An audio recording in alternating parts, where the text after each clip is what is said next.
Hello, before we can start, we'd like to give you a fair warning about the contents of the video. I mean, obviously, we're all amateurs of doing a formal car program. We're not professional like Jeremy Clarkson here. I mean, he's the only bloke what found an Irishman what can't take a punch. That is not appropriate. Well, we do have other car programs, you know, like Fifth Gear, and it's got Vicky in it. I mean, I bet her husband wakes up in the morning, he's like, looks at her, you know, can't wait when she wakes up, and he'd be like, come on love, let's go out for a drive and you can do some burnouts and some power sliding, you know, down the drive and that. I don't think that's appropriate as well.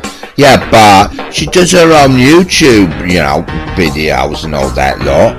I mean, I had a go at YouTubing, you know. Oh, did you know?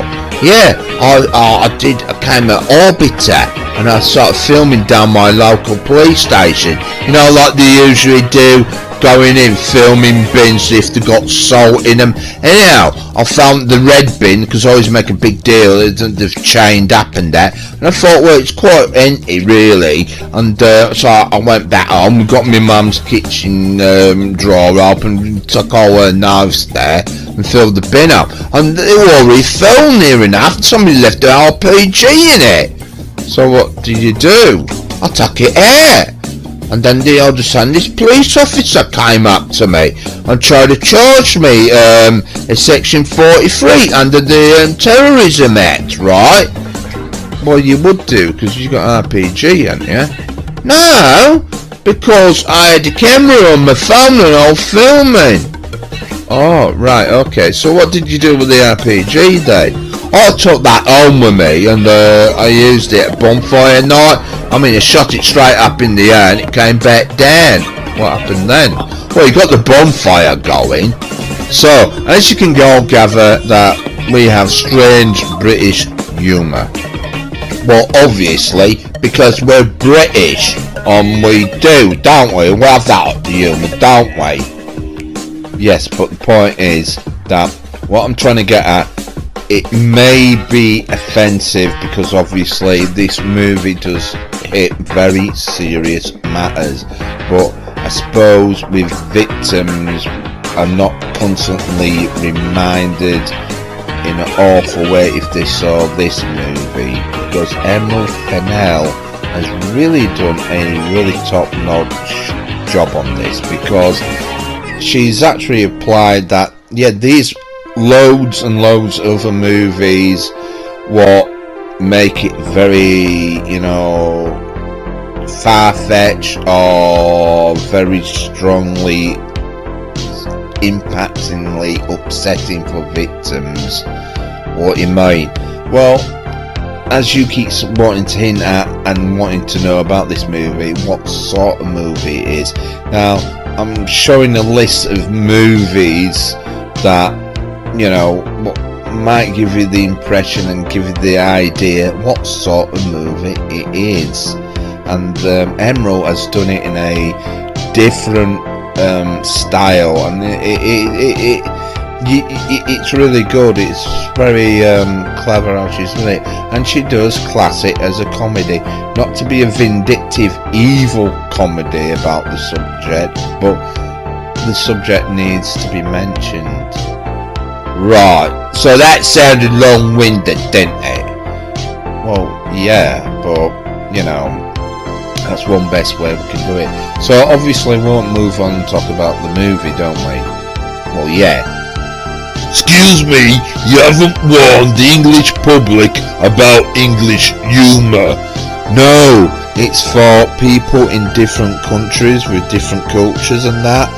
Yeah, that's a point. So anybody living in Wales, Scotland, America, Ireland and Australia won't understand, will they? Why won't they understand? Because you've had it written in bloody English. They won't know how to bloody read it, will they? Yeah, that's a good point. Yes, but people have apps on their phone to translate different languages, don't they? I mean, it don't give you an excuse to get your mobile phone in the cinema trying to gather information about this movie, because that's what he was trying to do in part 1, everybody. Oh, I just want to know, because I don't know what sort of movie we're actually watching. Well, it's Promising Young Woman. Now, you found out some information, didn't you? Well, yeah, because you had to explain a bit about certain stuff, certain words we couldn't say what's in this movie as well. Well, yeah. What word's that then?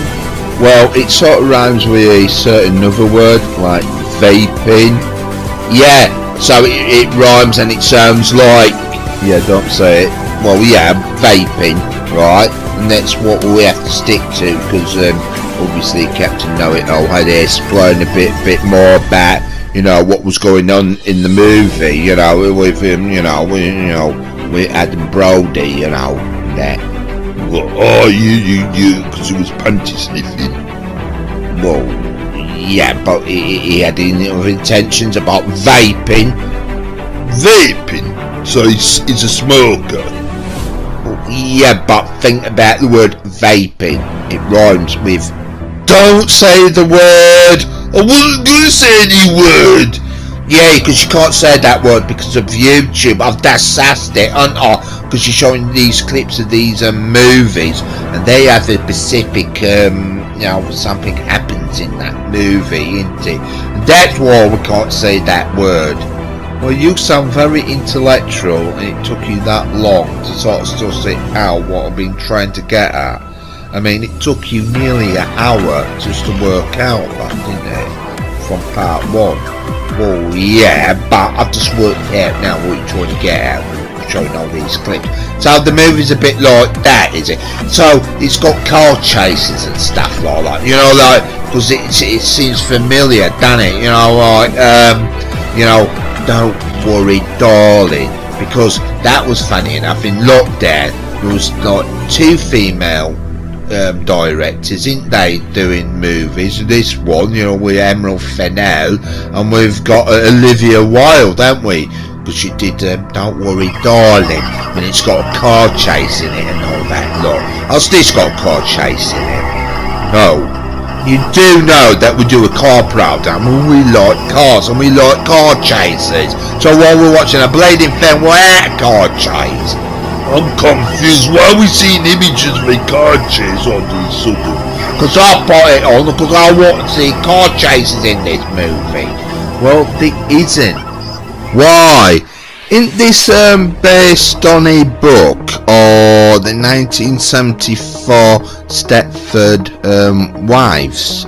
And then there was a remake in 2004 with Nicole Kidman in as well. Don't change the bloody subject. Yeah, why? Yeah, that film is a little familiar of like that, but there is a bleeding difference, right? Because, you know, in the 1974 5 one, yeah, I never said 4, but it was 75, yeah. I didn't see any bloody roundbox in that movie.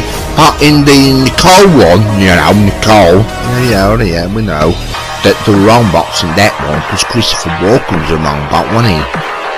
Yeah, but there's no roundbox in this movie. Right. So, Olivia Wilde hasn't put roundbox in this. There is some former thing in this. There's a bit of a scandal what went on with this, isn't there? Well, yeah, with the main actress and the Shia Bath and yeah. Well, there's some rumours about Olivia Wilde with the main actress Florence Pugh, that they didn't want to work with Shia Bath. Yeah, I think that could have been it, because he had a beard, right, and he had to do a very famous eating out scene. Now, he might have worked with other famous actresses and they might have had no complaints because he didn't have a beard back then, but now he's got a beard. Maybe, you know, it might have been uncomfortable doing the eating out scene. So they're having the eating out scene and they're complaining. Oh yeah, so what they did, they must have been big fans of One Direction, right? And they got Harry Styles to take over the role. For eating out? Yeah. In this movie, like in between, like the Truman Show and the Matrix, then? Yeah, it is actually. Wasn't she a famous YouTuber back in the days? Oh yeah, she was. She had a channel, right, called Flossie Rose, and she knew how to play the guitar and all that lot. So yeah, she's into singing, and obviously she does certain things with certain other famous singers, you know, like, you know, Harry style, like. So maybe that's why she got that part in that movie, because she's a singer. Right. Hey lads, do you know that there is a famous YouTuber in this movie what we're watching? Alright, so you're going to tell us who it is? Well, if I do, it'll spoil it, won't it? Alright, so what are the point saying that then? I just thought it'd be wise to just tell you that, you know, who's in this movie it used to sing on YouTube themselves, right? So, are they a better singer than her then, are they? Well, it's quite difficult to actually think that, you know, who's better than who, like, but, you know, they both come more or less actors in these certain movies, that's one thing. It's like Margot Robbie, right? She is the actual producer and the benefactor of this movie, right, of Promising Young Woman, and she is Harley Quinn, isn't she? Yeah, she's a very popular actress, you know. Yeah, but yeah, she was in Neighbours and stuff, wasn't she? And she's in loads of things, isn't she? Well, yeah, in quite a lot of things, but yeah, she played Harley Quinn. Well, the thing is about Harley Quinn is, you know, like Birds of Prey, there is quite a very strange scene where Harley Quinn is like drunk out of her head, and this bloke escorts her outside in the alleyway. Then Black Canary comes along and she fights the guys off and saves Harley Quinn. Well, Harley Quinn, you know, she wasn't drunk, she would have sorted them all out, wouldn't she? Yeah, but the thing is, she was vulnerable and she was drunk, and maybe that's the idea. Maybe, you know, with she might have had that inspiration of doing, you know, the backing up of this movie, you know, because it's that vulnerability of being drunk or something. But it could be because you know Harley Quinn, she's not well known for, you know, imitating Debbie Harry. What do you mean by that? Well, you know, she's got them like short shorts, ain't she? Well, actually, Margot Robbie wasn't really happy about wearing them shorts. She felt a bit exposed and all that lot. Yeah, but yeah, come on, everyone remembers them shorts, don't they? Well, yeah, but... And no one forgets about Debbie Harry as well, do they? Well, no. Yeah, but we can't all forget about the classic Dukes of Hazzard with Catherine Bach, because we all know that she was more iconic for wearing them shorts, and it was her own design, and she made that decision that she wanted to wear them shorts, and she designed them, and obviously it came an icon, especially her legs, because them legs were about worth £3 million in insurance money, because they got them legs insured, didn't they? Yes, we all know, yes, if you're a petrolhead, yeah, we're all into our classics TV series, and the Dukes of Hazzard is a classic to us, isn't it? Well, yeah, but that's what I'm getting at. Well, I mean, she wore shorts, yeah, but with Margot Robbie, it was a little bit awkward and a bit different. I mean, she does have a story what might, you know, consider maybe thinking about the reason why she doesn't wear them, or she was uncomfortable wearing them shorts. What? What is the interview? The way she starts out a movie, she should go like this and then end kind of in the same place. The look is insane, and the hair and makeup was a real process. I mean, it was a 3-hour process every single day. We'd do the body paint, completely paint me white. Then there were 20 tattoos to put on, and a wig, and then the makeup, and then whatever cuts and bruises, Harley had applied by that point in the film. Harley's just so much fun to play. Hear your version. I've never heard your version of the story, but tell people how we know each other. How we met. I'm scared because my husband's gonna kill me for telling this story, but it's my favorite story ever, and it's the story of how Ellen and I met. So Tom and I, my husband, were on our honeymoon, which we delayed because we shot I, Tonya at the beginning of the year and last year, and we had just gotten married, but we had to put off the honeymoon part. And so we go to Tahiti, and we'd gone to this island where you kind of live like Robinson Crusoe. Like it's like there's just like a shack that you stay in, and there's no electricity, and there's no mirrors or anything like that. So we'd been there for 4 days, and then the last bit of the honeymoon was like a really nice hotel, like a really luxury. It was lovely. And so we get there, but it's raining, and we're like, oh, well, we by the way look disgusting because we haven't seen our own reflections in 4 days, and so we don't. By the way, they did not. We're like, oh, what can we do here when it's raining? And they're like, oh, there's a lovely spa, or there's the gym, and we're like, oh, I don't really want to work out, but I guess we could do like something at the gym. And so we get changed to go to the gym, and Tom puts on these shorts that are like his oldest gym shorts, and they're tiny, and they're like really short, and there's nothing underneath, so they're, he gets on his bicycle to ride there, and I was like, whoa! I was like, babe, you cannot wear those shorts. They're like, I can see everything. And he was like, oh, come on, who are we going to run into? I mean, who's going to be here? And I was like, you're right. I mean, we'd just been on an island where no one else was for so long. So I was like, yeah, you're right. I mean, who are we going to see? And so we walk into the gym, and running on a treadmill is Ellen. And then on the treadmill next to her is Portia, her wife. So Ellen looks over and she was like, wait, and then? Wait, no. All right, go ahead. It's not even the best bit, but already Tom and I are like, oh my God. And Tom's face is like just gone white, and you're like, hi. And I was like, oh my gosh, Ellen, so lovely to meet you. And you're like, this is my wife, Portia. I was like, lovely to meet you, Portia. I was already starstruck. And then you're like, have you met Obama? And we were like, what? And standing next to them is former President Barack Obama.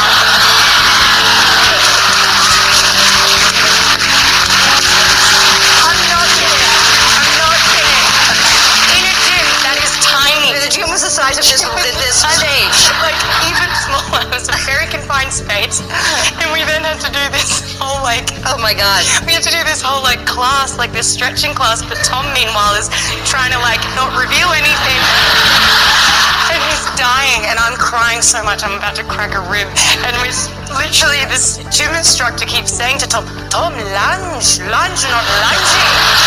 And Tom's trying to lunge cross-legged, and Obama's stepping over his legs to put his weights back, and the whole thing was so absurd. It was hilarious. I mean, when she says short shorts, they were, I'm not exaggerating, they were to here and wide, very wide. So when he was lunging, it was, and then he's on the ground at one point and stretching. And this part, we're like, oh my God, we literally got to the end of the class, and we're doing a last stretch, which was legs out. And Tom's now got a towel on his crotch, trying to be modest, and his face just says it all. He's like, I'm going to kill myself, the worst day of my life. And Ellen looks over and goes, boy, those are the wrong shorts to wear.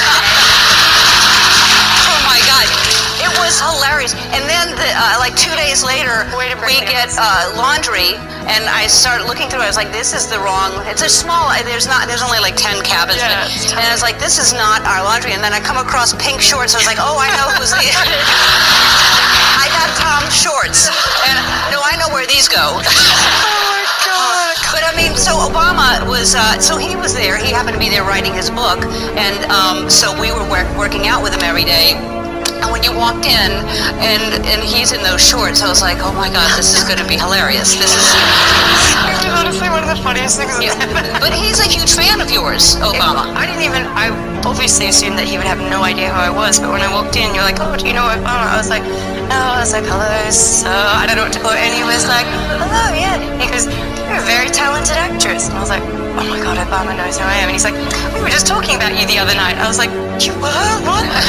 So now you can understand with Margot Robbie that she felt exposed wearing them shorts when she played Harley Quinn in Suicide Squad.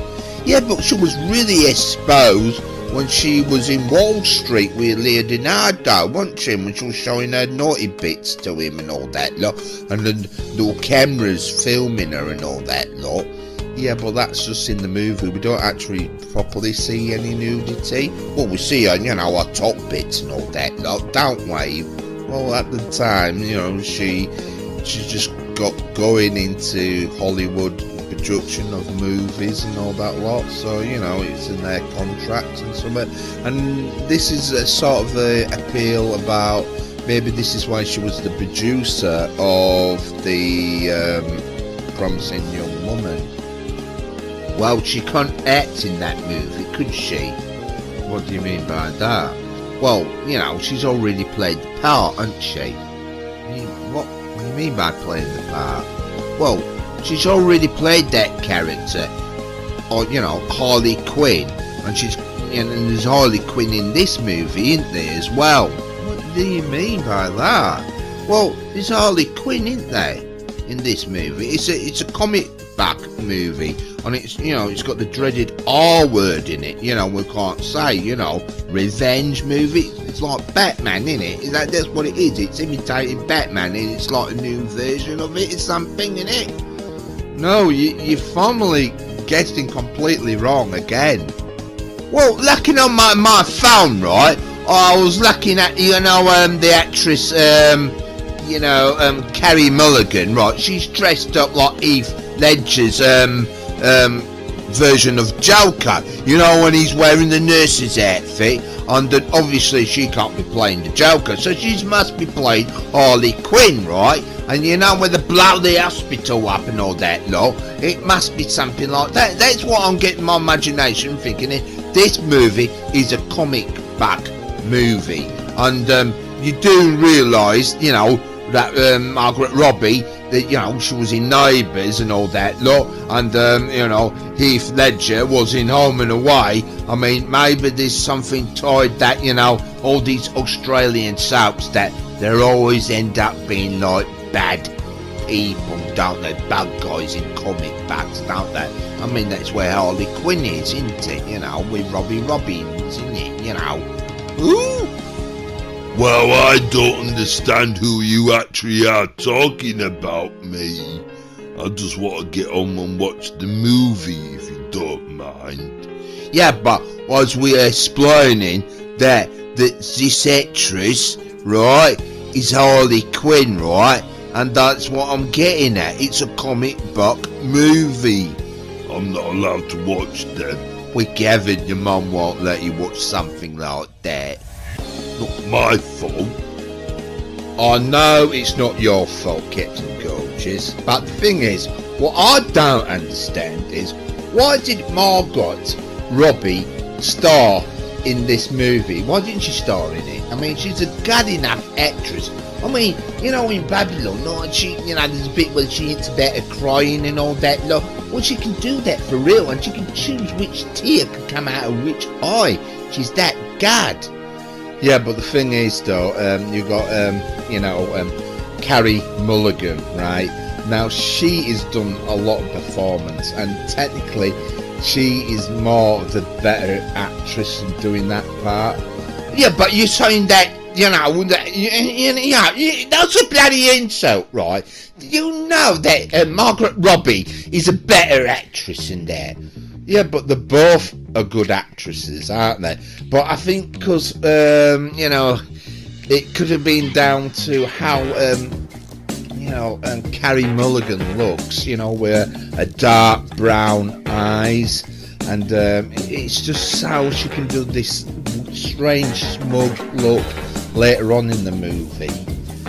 What are you bloody saying, right? I mean, you're telling me that the colour of her eyes makes her performance a better actress compared to the one and only, Margaret Robbie. I mean, she can act as well, You don't have to get angry, but if you carry on letting them watch the movie... No. Margaret Robbie is the better actress, and I'm sticking to that, alright? And she shouldn't have been producing it, she should have been starring in it. Well, technically, I think you're wrong there. What do you mean I'm bloody wrong? She's the greatest actress, right? And she can do the bloody job, alright? That's what I'm bloody saying, alright? Well, I'm not disagreeing that she's a good actress and she maybe could have done it, but yeah, with Carrie Mulligan, I'll get out! What? Because you were about bloody eyes or something? Well, yes, it's just how her pupils, you can't actually see them with the darkness of her brown eyes, with the reflection of the light, and you can't weigh what she's actually thinking. If you carry on with the movie, So she looks lovely and cute, like that passing boots and all that. Is that what you're getting at? No, she's more like a predator, like a shark's eyes. You what? A shark? Well, yeah. Sometimes he wouldn't go away. Sometimes that shark, he looks right into you. Right into your eyes. You know the thing about a shark, he's got lifeless eyes, black eyes like a doll's eyes. When he comes at you, he doesn't seem to be living until he bites you. And those black eyes roll over white, and then you hear that terrible high-pitched screaming. The ocean turns red, and despite all the pounding and the hollering, they all come in and they rip you to pieces. I don't bloody understand that, right? I mean, I got the vision that, Carrie Mulligan is like a shark or predator or something, because of her dark brown eyes and the glimmer of light catches them. I don't. You idiot, Captain Know-It-All. I mean, you can't compare the actress compared to Margot, Robbie. I mean, she's a phenomenal actress because she starred, right, in the sequel of Suicide Squad with Shark. And then you say you're comparing that form of acting. No, I'm not, but if you pay attention to the movie and you'll notice that, how it is. What is a bloody lame excuse to think, it's the colour of her eyes, what might not got in that part or something, is it? Well, no, but yeah, in a way. No, I bet you're discriminating her, right, because she's Australian.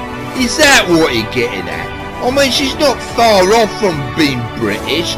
They can't help it that they sent a load of, prisoners over to that country, because technically it should be the Aborigines of Australia. So, if she was Aborigine, would you be against her acting then, will you?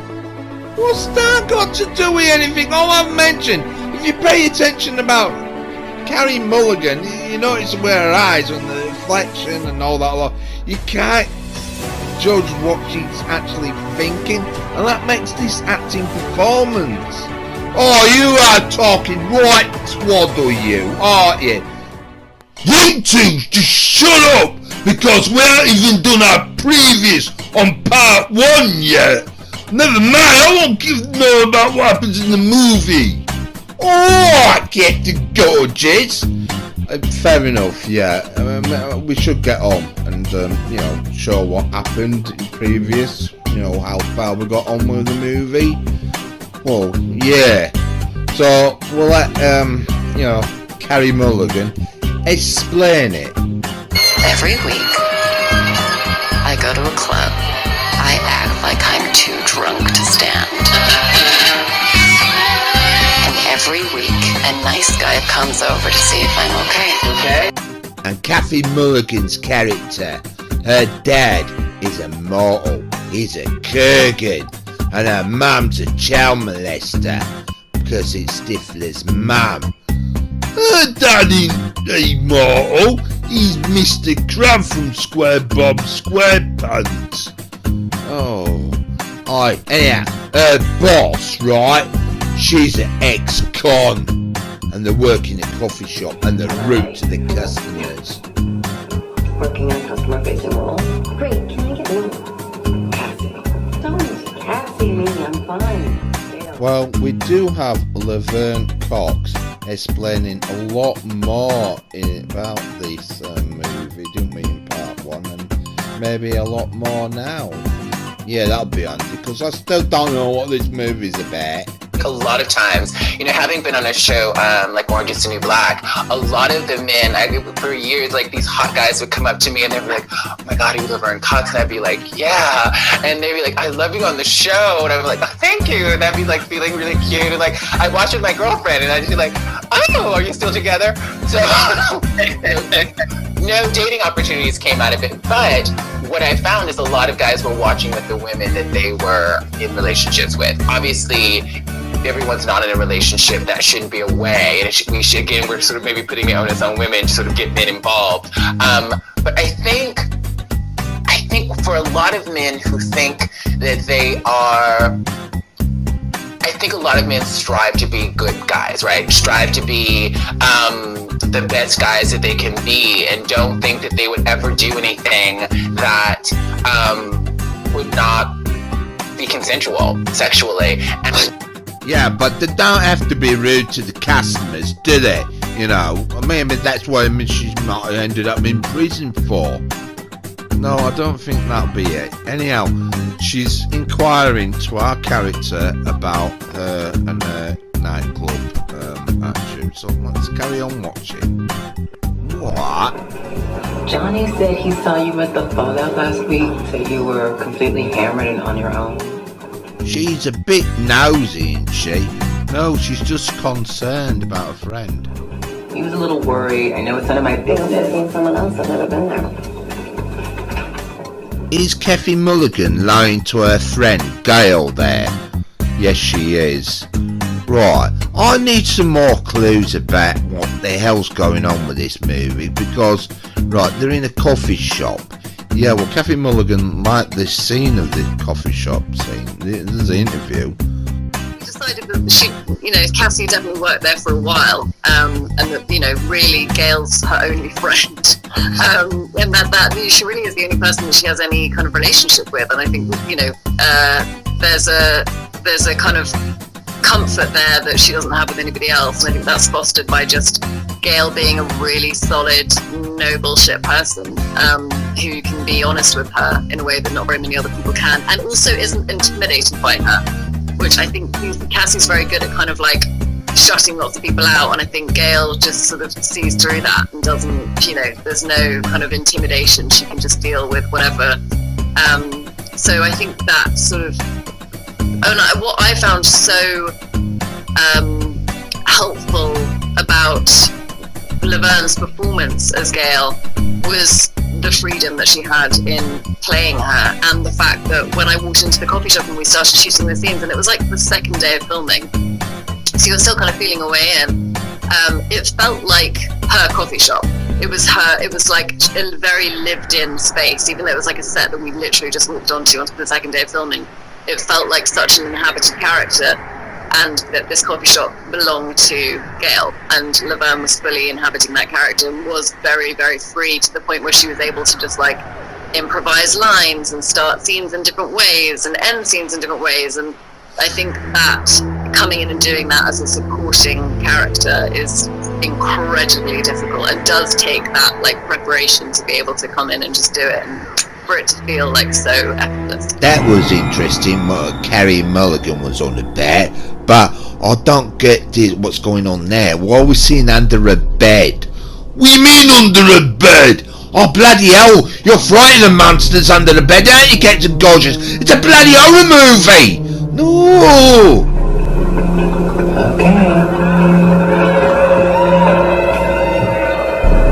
Turn it off, I'm gonna have nightmares now! You should be taking me to see the bloody horror movie! No, it's not a horror movie at all! Yeah, it is, right! It's bloody filming under a bloody bed! I like the big tits. Thank you. Hey, you want another drink? I don't. Captain Know-It-All, you know that Captain Gorgeous has got a complex about monsters under the bed. If he had a wife, he could send the wife under the bed to sort the monsters out, but he ain't got one, has he? No, I haven't! Exactly! So stop putting bloody horror movies on! I don't think. Let me get you one bug crapper for the lady, please. Turn the movie off! Yeah, you would, Captain Know-It-All. Just turn it off! No, she's just going under the bed. Like, Captain Gorgeous is scared of checking his under his bed. He gets his mum to do it all the time, doesn't he? Yeah, do! Turn the movie off! Just carry on watching. Hey, how old are you? Old enough, right? There's gonna be a jump scare any minute in there! Don't worry, calm down, Captain Gorgeous.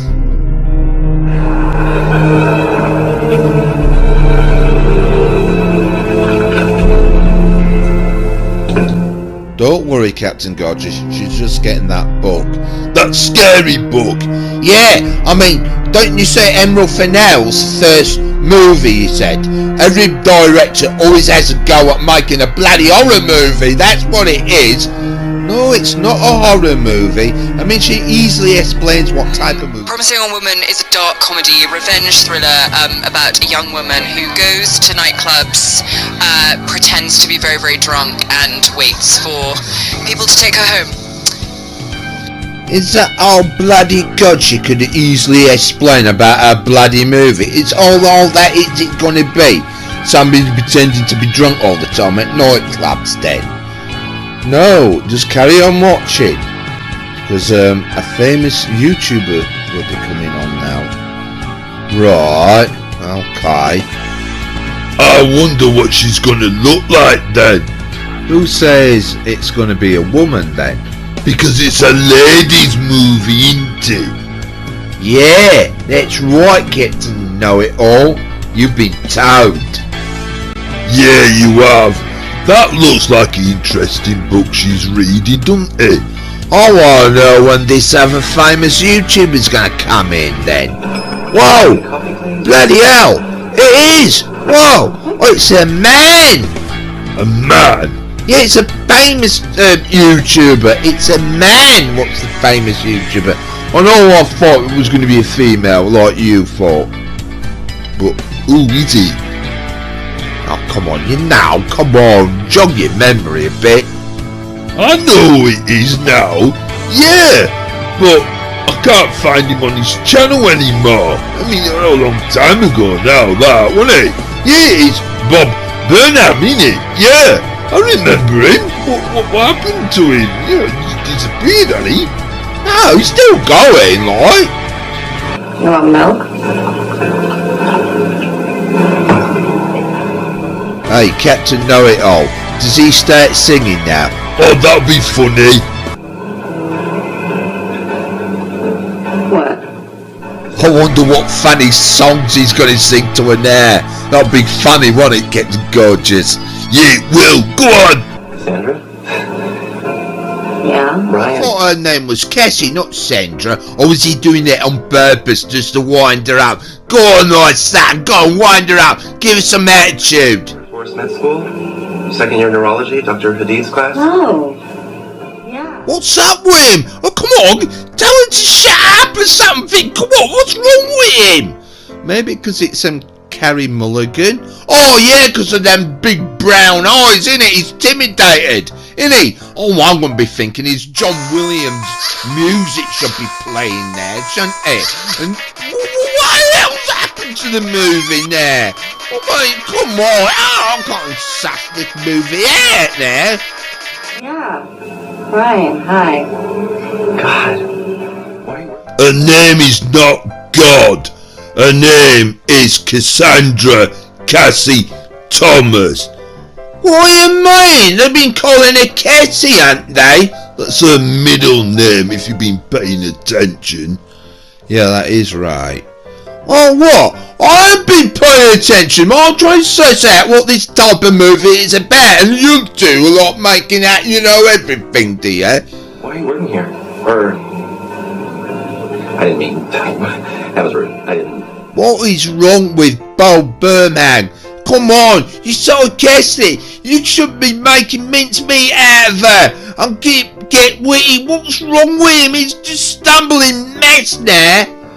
You didn't mean, what am I doing working in a shitty coffee shop? Well, we all know what she's working in a bloody coffee shop for. Obviously, free caffeine, innit? She's highly fixed on caffeine, ain't she? Is that what you want about her dark brown eyes and her pupils? She can't see what they are with the reflection of the light because she's high on bloody coffee, ain't she? That's why she's going out these nightclubs, isn't it? Hunting for men or something because she's high on bloody coffee, innit? No, I just meant, you know, given... Well, coffee is addictive, innit? Well, look at Bo Burnham, right? He's waiting to have a drink of coffee and he's been intimidated by her, isn't he? There's no getting out of this, is there? I'm gonna leave. Can I leave? And then come back? And I can do it. Poor Boham, right? I mean, he's suffering, he's craving for coffee and look how he is. I can do it. I can do it again and be better. You want milk? Pardon? I'm wondering if any people are watching this video are starting to start craving in their head. I mean, their brains are going to be really affected, aren't they? Thinking of a certain liquid. What? Milk? Well, not milk as such, but you know, images of seeing coffee, that they'll be craving for coffee because it is a bad addiction, isn't it? And this is what the human race has, always focusing on their mind, isn't it? You know, it's just built into our brains. You're coming quite a philosophy of this, are you? Well, no, but yeah, you know, this is what the movie's about, is it? About cravings and stomach. Well, near enough. I'm sassing the movie! No, but you can spin in it if you want. I deserve that. I don't think it's one of them type of movies you're thinking it is, then, Captain Pervert. Well, not now. No, he's saying about telling somebody to actually spit in your coffee, having saliva in your coffee. You know how much germs are in saliva and all that, though? Be quite a lot, actually. Well, I don't give us a lecture about spitting because it's quite disgusting thinking about spitting. Oh man, because that's what I have feeling, you know, when you're eating out and all that, like that people actually do that. Yeah, they do it to you because you Mr. Captain Pervert, don't they? Yeah, I seem to get that a lot, yeah.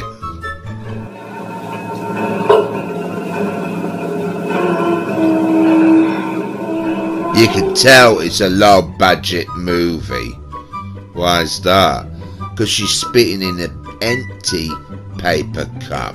Maybe they couldn't afford a real cup of coffee, could they? Well, no, because coffee's expensive, isn't it? Yeah, it is. Thank you. At least Bo Burnham has got manners. He says thank you. Do you want to go out with me? What? He's asking her out for a bloody go out with him and all that lot. How bloody romantic's that? I won't be doing that. I'll be wanting demand to speak to the bloody manager for her for spitting in her empty paper cup.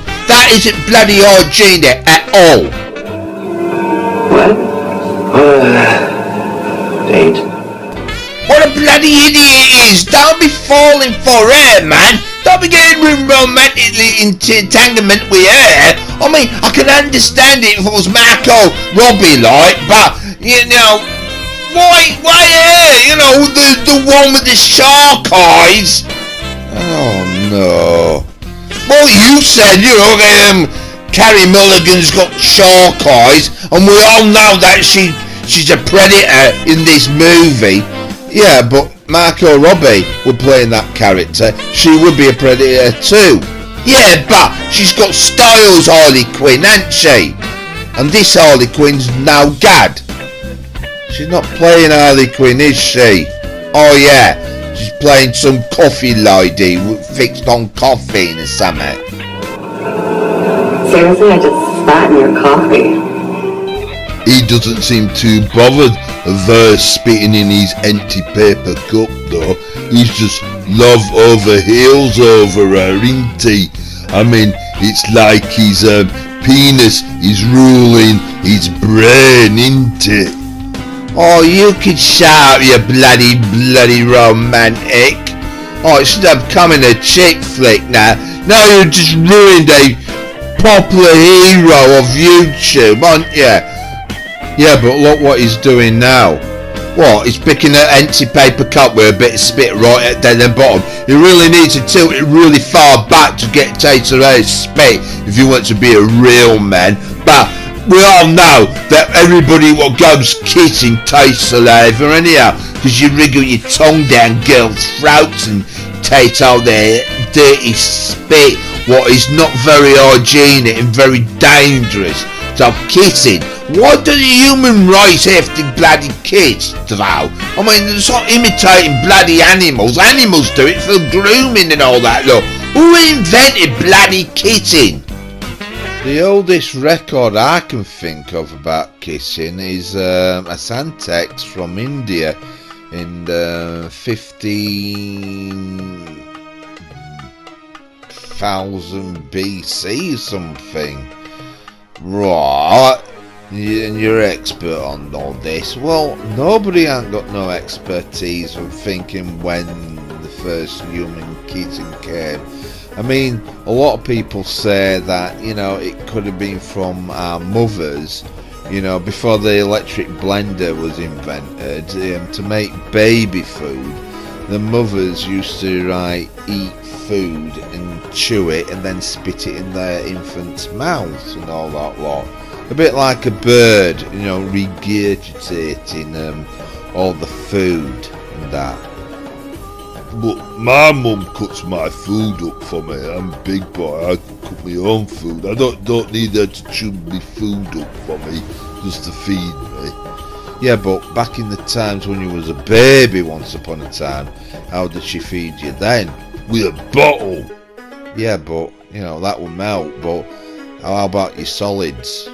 Solids? You mean me poo? Well, not your poo exactly, but, you know, it does form his poo. Well, yeah, it does, doesn't it? Hey, we're talking about bloody kissing. Why are you talking about regurgitating and all that lot? Well, the point is, they're saying that the mothers, for having mouth to mouth onto their children, and that's where it could perform from. Oh, you're just sick. You're saying that kissing came from, you know, your mum's feeding us, so you're saying our mums stopped kissing us and all that lot. So why are couples doing that? Well, they could say it's a sense of how a human being can smell. Our sense of smell are not like good like primates and stuff like animals and that. Well, animals are kissing and all that lot. Yeah, but like you said, there might be some form of grooming and all that lot, isn't it? Well, yeah, but... So, why do humans kiss then? Yeah, I really don't know. You're a bit funny with the sensitive of this. You don't like germs, do you? Well, no, I don't want to catch germs, do I? But, you know, swapping salivas might be dangerous and dirty, innit, and all that lot. Well, yeah, but with the human beings, they say that we've got a load of neurons, or you know, it's just some sensitive thing in our brain, a stress from with men, that the women can sense it, you know, when they pass with tongue action and all that lot. Oh, it sounds really bloody complicated, doesn't it? Yeah, that's another thing. You know, like this film is coming out with a point, isn't it? But what happens if you're in the situation where you want to kiss somebody, but you don't know when to kiss them? So is it best to actually physically ask that person, is it okay to kiss them?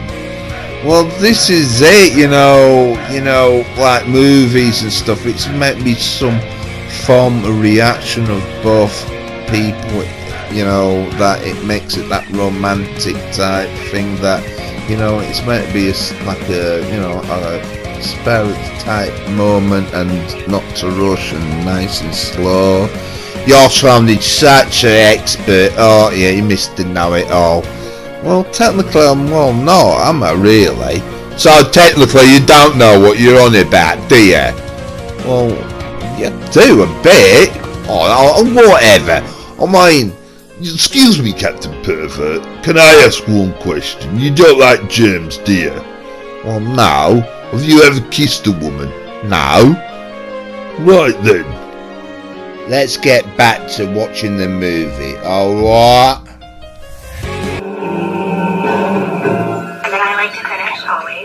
What's going on now? Oh, that's Emerald Fennell, the director. She's sort of like taking the mick out of, you know, YouTube. Right. So, yeah, as you can gather, you know, like, people do make videos for wanting people to subscribe, and that they have maybe the shock tactic of putting certain titles in. Oh, I was wondering that, right? Because it says blowjob lips, touch up or something, doesn't it? Yeah, I'm wondering that. I mean, what is a blowjob? Yeah, I want to know that, Mr. Captain Know-it-all. Well, I can discuss it, but I don't want to. Meaning you don't know, again, ain't it? It's like you didn't even know who invented kissing. It's like, who invented the blowjob then? Well, I'm not gonna even know that answer. So you're not Mr. Captain Know-it-all at all, are you? Well, on that, I would like to slowly maybe explain what is what, but no, this is awkward. I think we should end this episode, and I'll tell you before we do part 3. How about that, lads? He's making some right twaddle here. He don't know, do you? I do, but, you know, can we end the show? Well, fair enough then. So on that note, everyone, it's goodbye, ain't it, for part 3. Yeah.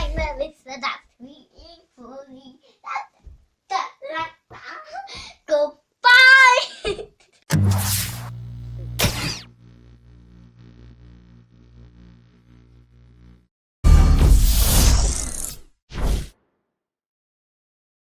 Jesus Christ, that's Jason Bourne.